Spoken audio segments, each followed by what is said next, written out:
my next slide is kind of to giving you some of the examples of things from the environment. So I have a few questions here, just kind of make this a little bit fun. Those of you who have seen me present before are going to know the answers, but maybe Laura, you can help me facilitate this with the group. And my first question is, who do you think is the #1 user of closed captioning?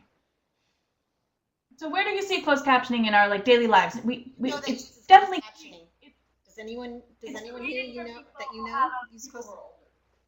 So Gina's saying the older population, I guess, the hard of hearing. That's a good answer. Not even necessarily, but yeah, that's a good answer. Who else? Who else might you think? Well, I would think it would be people who would have hard understanding of taking what is being said and being able to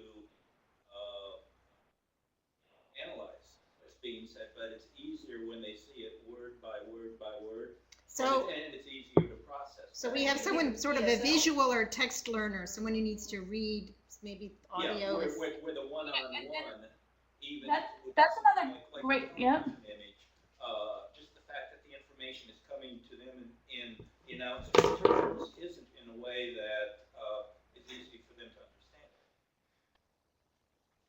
That's a great answer. It's not the #1 user. I often hear English language learners or people who knew the language. I always use closed captioning when I'm watching Downton Abbey. I don't know if anybody here watches Downton Abbey, but the thick British accent sometimes gets me, and I don't want to miss the jokes and the nuances in there. But that's still not the #1 user of closed captioning. Where else do you see it in our lives? Where else do they have it on? Anybody? So sports bars, we heard. Sports bars. I know I'm talking to Louisiana when they say that, because people either say sports bars first or they say gyms. I hear gyms also, but neither one of those are the #1. Anybody else have a thought? She's saying the student lounge here, in the student lounge or the teacher lounges, they have it on. Or if you work in a cubicle.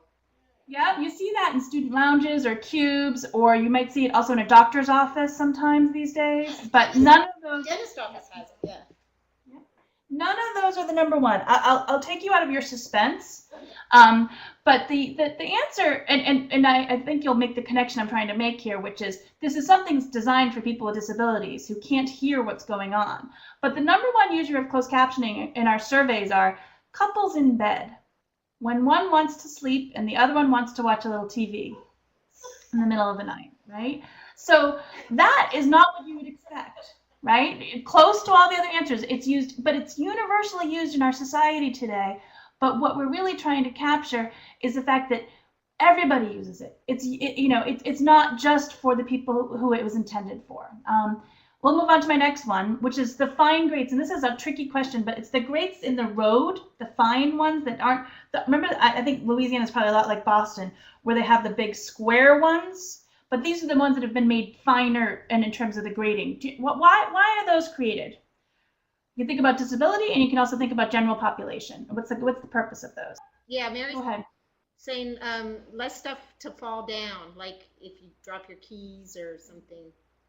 If you've got your keys or your phone, but let's think about mobility. If you're going over one of these with a cane, remember the ones that I was describing, the ones with the bigger squares that we used to have? A cane could get stuck in there. High heels could get stuck in there. The finer grates are better for people just walking in general, less likely to lose things, but also less likely to have a mobility issue getting through. And we can think of other uses for that too. Kids don't lose toys, stroller wheels don't get caught, all that kind of stuff. And a lot of governments have been installing these grates instead of the older ones that exist. I'm not sure about New Orleans right now, but my last example here are serrated shampoo bottles. And by serrated, I mean it has like texture. So the bottle cap here has texture on it. But why do you think they would have made serrated ones for shampoo in the shower? So it's slippery, soap is slippery, and so you can grasp it easier? That's a universal usage for sure. It's slippery. But think about, what about somebody with a disability? Why would you want that in the shower that way? 2 reasons. And tell the difference between shampoo and conditioner? Absolutely, for someone with a visual impairment. And then a lot of people have grip issues. right? Where they cannot grip things. My hand's over here, but not in the camera.